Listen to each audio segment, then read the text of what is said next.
Tumamkaw suta. Dagan yung stage fright ko para ilakay. Hindi, tumuyo ka nga. Nagmayat J1, is then mo ni brother. Anyway. Kailangan ko, digo. Kasi madlang nag-text ni ating Pastor Ralph ni Kalman, kakibagan na karami lang testimony. Tad ko na. Nalagyan ko ni Sir, sawa ni Ma'am Ganti, say na, ika na ito yung task.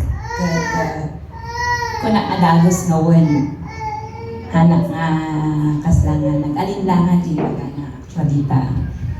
Mayap na dito yung opportunity nga, involved tayo. Good.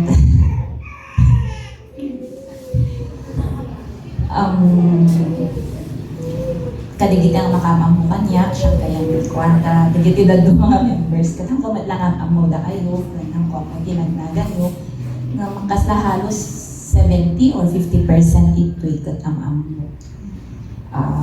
Batch gami nila kay ni Ralph, Barkada na, Darwin, nagita.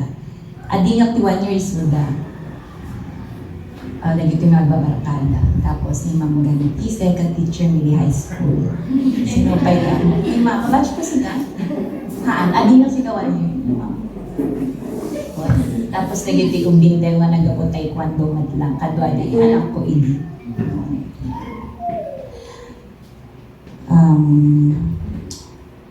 Mano naman. Pang fourth Sunday, tata niya, Sister Ivy. Praise God. Ibasa ka. Last Sunday, we celebrated the 4th year anniversary of Hope Church International Ministry. Suba? Our family was so blessed to witness God's unfailing faithfulness. That milestone would not have been possible without the love, prayers, sacrifices, generosity, and unwavering support of every church member. So na-observe ko, kinakita, karo madali nagluto, di parang iyaman ka na kayo. Highly appreciated. Thank you. Kada napansamat the Brother Walo Digay. I'm in awe to the members of this ministry who gave their time, talents, resources, and hearts to make the celebration success. Indeed, the faithful service is a beautiful testimony that church is not a building. It is the people whom God has called together for His glory. Lagi ko sa ilaga ni Pastor Ralph H.I. As for me and my house, we will serve the Lord nga imbaga nga basit ko na the first na nag-attend kami the service dito ito. Kuna na nga dahil na nag-apwan nga dakal na church. Basit ko na tayo lang ito'y na building. Nung nagdakkel, isuna, tipa ng interpret ko, nagdakkel, impact na. Kanya, kada tayo. It's not the building, at paiso. Nukas ano di faith tayo kanya, nakas ano di pa nag-worship tayo kanya na, diyan idakkel. HCIM has signs of good church na kabilak lang. Actually, narami ko lang tatay pagbangon dito. Kapkatiak. Nakanadurong ko na nila. Makadurong din kasi ni Pastor na dito na assignment ko.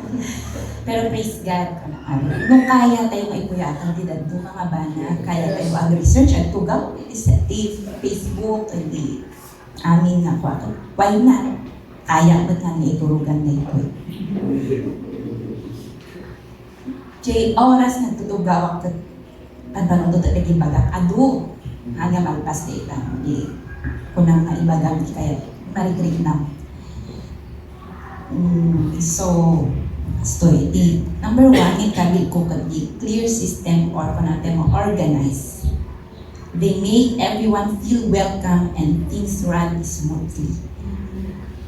Hanya siya lang tinakarin na jay ta amuyo nga nila pangkayutoy dalit na yung DHA welcome dito'y nga ma-welcome tayo nga as a family and mga members. Friendly greeters kasi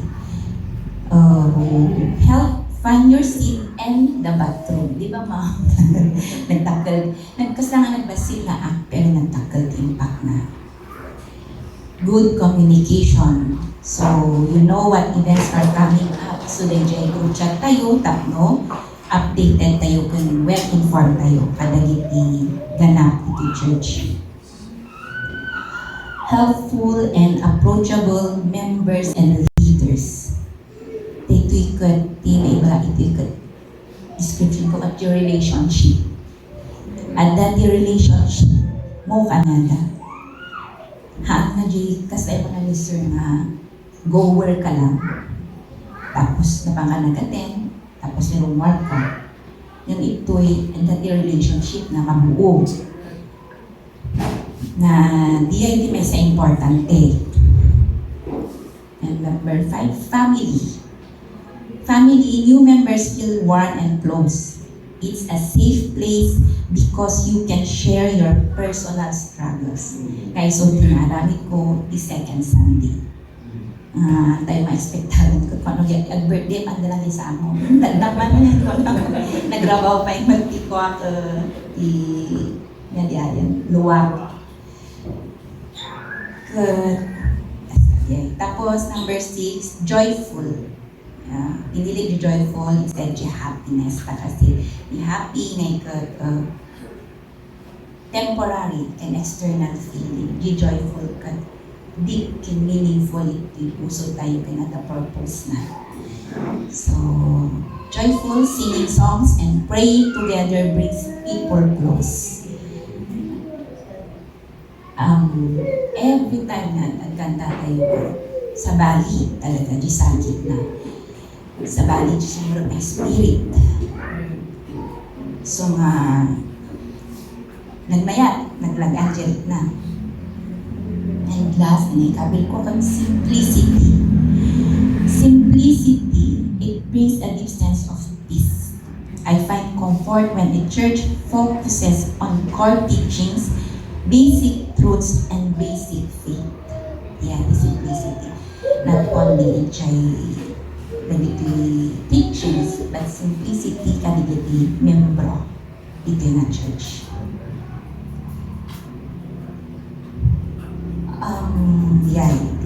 Tapos, before na imay dito'y kadyo ko na nagdawat ang design kin Apo Diyos. Kasi to'y when you're undergoing trials, difficulties in life. Kini Apo Diyos ko, kasi lang inikandak iti kasa trial. Tapno ko na dahil ito design mo na yung tayo mag-reach out ka. Ag-reach out ka, you, ang kasawa ka niya. Kasi, na-describe ko siya ka, hindi ko na maroon na. Agik-exist niya ako, Diyos. But you feel lost. Kuna mo siya, Jay, naka-anchor ka, pero haan gayan, kuna mo siya, di ko makapit. Haan gayan, tatitinggalin na kami niya ako, Diyos. Isundagan niya nga mag-ibat ka na kami. Takno ko na reach out kayo.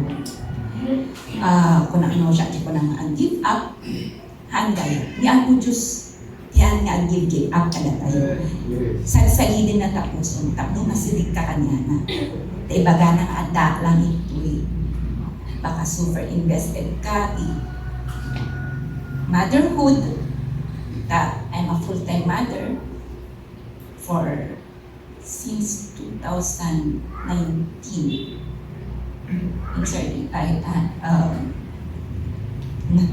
nagaling ako. Ulit no, asawa tanto.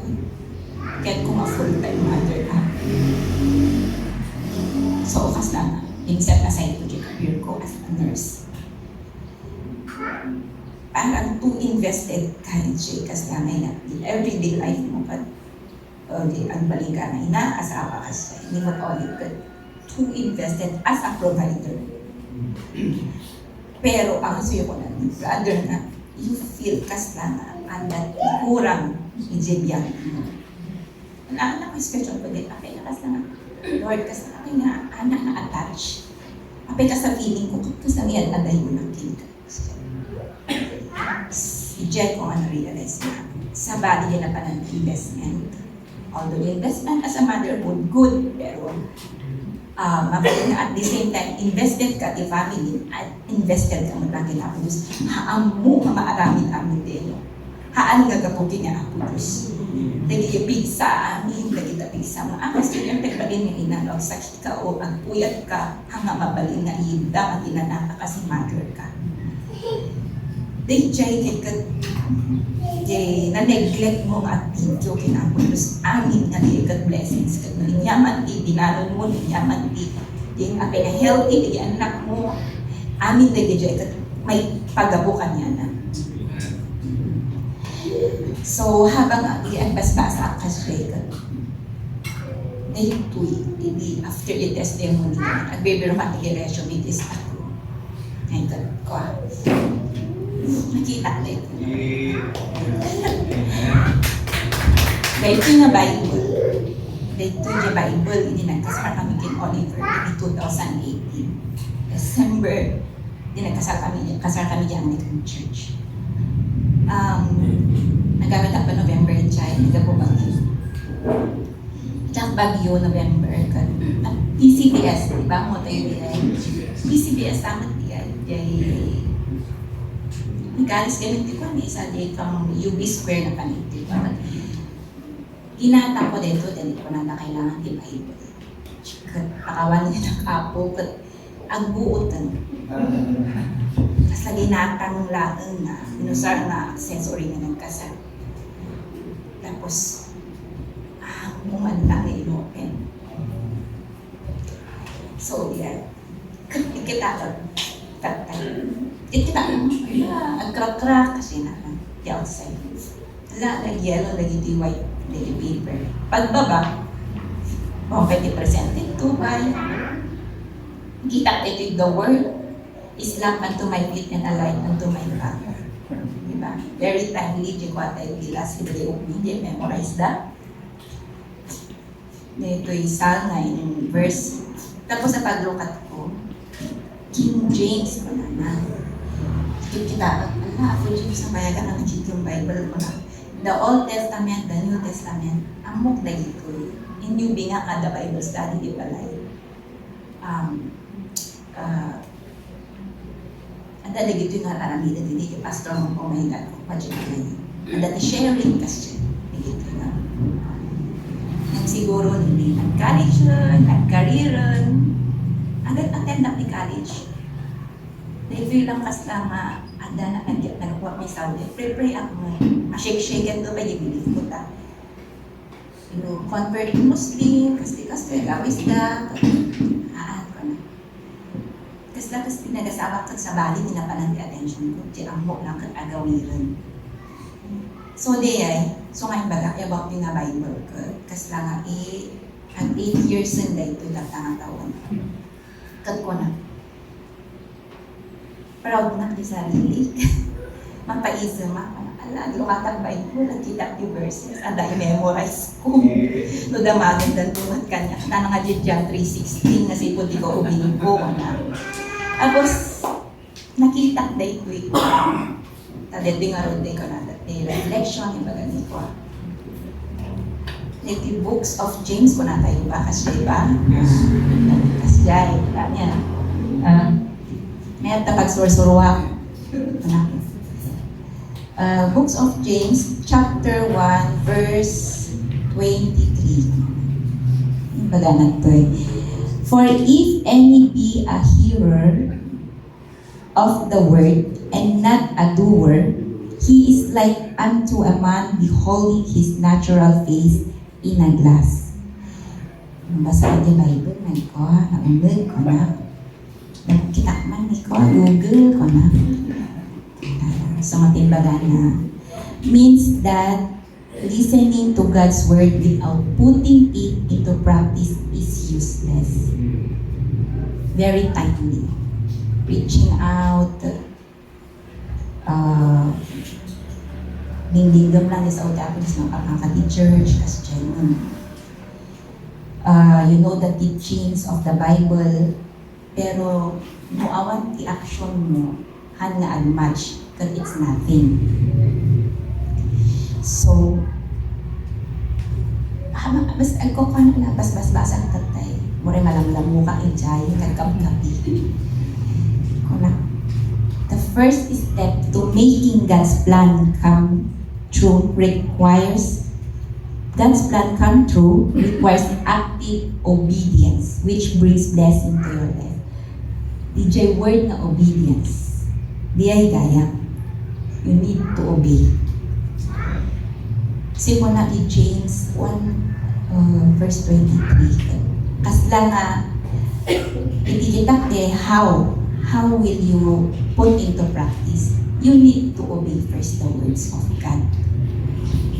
So thank you Lord.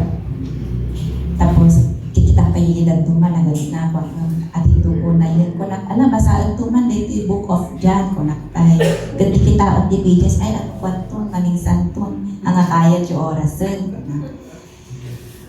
so di ay no kaya nga basain ni medical surgical nursing no kaya nga memorize na gina pengay nga ako yan ni ako Diyos nga so di number 1 nga tartarayan tayo nga so di rumor di iwan tayo ng emergency at nang ang di emergency amok mag-rescue diyan ngay kwa emergency nga yaman kimang i-praise kina ako Diyos iti kinaayat na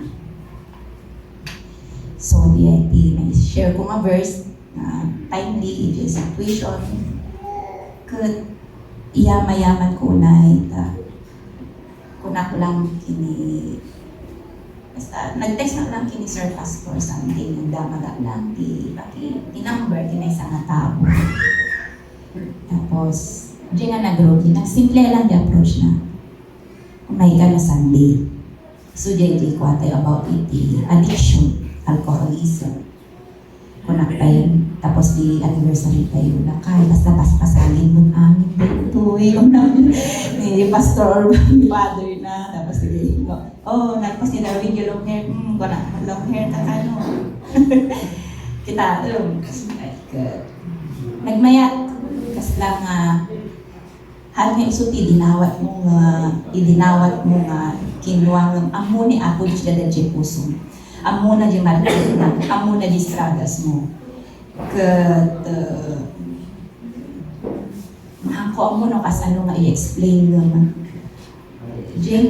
di trabaho ni ako Diyos nga ako natin word nga ako ma-explain mo kas ano di na nga di ng di pa na iyaman ko unay iyaman ko kada kayo dito'y imayan dito'y thank you ta narit na nga andaman the community na pag-reach out ka. Ada the group of people nga na-meet mo nga kadwang nga agbyag na mangitulong di pagayatan ni Apo Diyos kat daya ti permi nga iyaman ko kada kayo amin thank you for everything thank you no tadi second Sunday kat indawat ko kada kayo matulungan ng kalwalo kat salamat ka dagay ng ilawalo kanya kat napaspas na check ko ni Apo Diyos response na so nga yaman ka lakay ko thank you matlang aday suna nagmayat dirit na kagdwam na nagmayat nga di family nga kahit mga kapatid na may gamin nga kasan mga dito na pamilya nga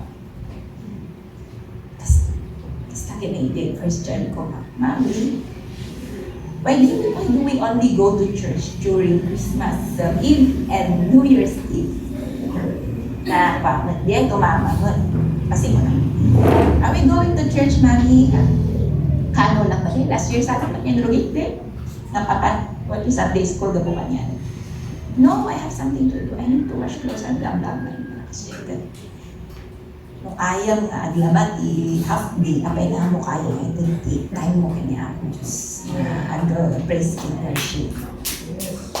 So di ko na ibang Florence nga, ang dati ko, Sister Florence, ang dati Sunday school, di ay kinaysan. Kano ka nagsimba yan, di ka nagsimsimba ang banbanta, ni Lord, ang tartar-taray, kasi iyaman, ang dati kasi tayo dito, nga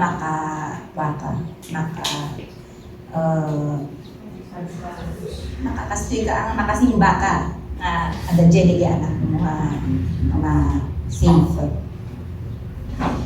So, liyay, ikuwakan ito as we look back on 4 years God's goodness, kasi kantatay, goodness of God. We also look forward with hope and expectation for what He will continue to do in the years ahead. May we remain united, steadfast in faith, and committed to advancing His kingdom. To God be all the glory. Praise God. Thank you very much, Sis Chanda. What a very meaningful